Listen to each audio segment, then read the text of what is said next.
High on the edge of a wind-swept plateau stood a village named Alderfen, where there always carried the scent of pine and smoke. The villagers lived quiet, steady lives, but they avoided one thing with a careful unease: the stone well at the center of the square. It was old, far older than the cottages or the chapel, and its mouth was sealed with an iron grate rusted nearly shut. No one fetched water from it anymore. Children were warned never to touch it, and even the oldest among them could not say why. But Elira, a girl of 14 summers, was not content with half-whispered warnings. She had always been drawn to the strange well, to the way there around it felt colder, heavier, as if the stones themselves breathed. One autumn night, under a moon cracked by thin clouds, she crept from her home with a lantern. The village was silent but for the restless sigh of the wind. When she reached the square, the iron grate glistened with dew. She crouched beside it and pressed her ear against the bars. At first there was only silence, then, faintly, a sound like dripping water far below.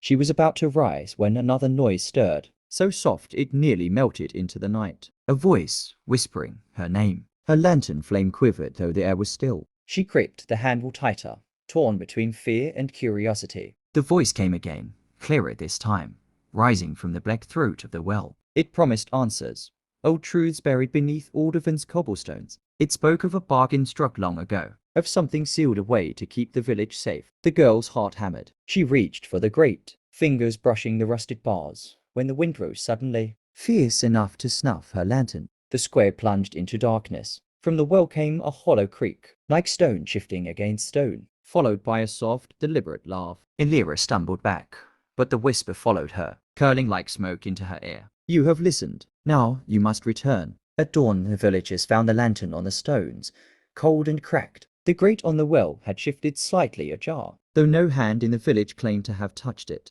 As for Elira, she was never seen again. But some nights, when the square is empty, her voice joins the whispers rising from the deep, calling out to any who dare to listen.